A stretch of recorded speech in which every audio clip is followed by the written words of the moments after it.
महाभारत में भाई आपको पता है कि कौरव और पांडव के बीच में एक युद्ध हुआ था, जो कि एक ही परिवार के लोग थे।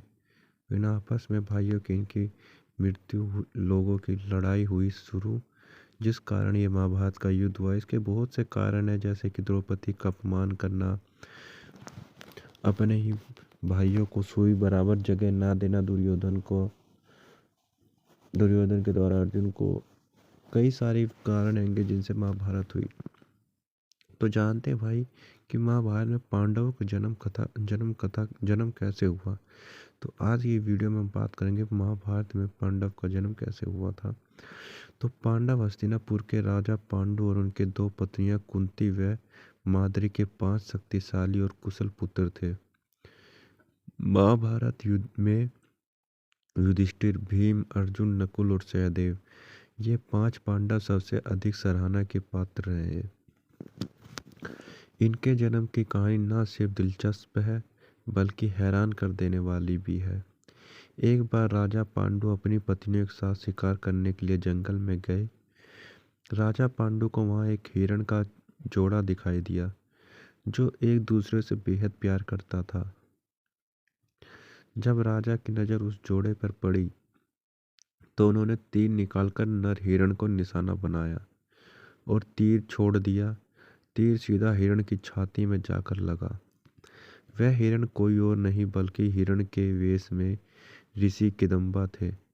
उन्होंने पांडु को श्राप दिया कि वह जब भी किसी महिला के करीब जाएंगे तब उनकी मृत्यु हो जाएगी। पांडु ने ऋषि किदंबा से क्षमा मांगी, लेकिन तब तक वह मर चुके थे। श्राप के कारण पांडु ने राज्य त्याग दिया और अपना पत्नियों से निवेदन किया कि वो आपसे राज्य लौट जाएं,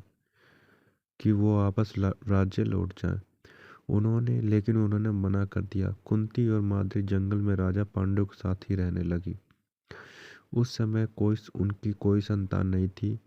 तब कुंती ने अपनी पति को बताया कि उन्हें ऋषि दुर्वासा से वरदान मिला था कि वह किसी भी भगवान को बुलाकर उनसे एक शिशु को प्राप्त कर सकती है। दुर्वासा द्वारा कुंती को दिए गए मंत्रों के उपयोग के माध्यम से उसने यम यानी धर्म के देवता को आह्वान किया, जिससे उन्होंने युधिष्ठिर का जन्म दिया। उसने फिर पवन देव से भीम, इंद्रदेव से अर्जुन के रूप में और एक पुत्र प्राप्त किया। इस प्रकार उनके उसके 3 पुत्र हो गए।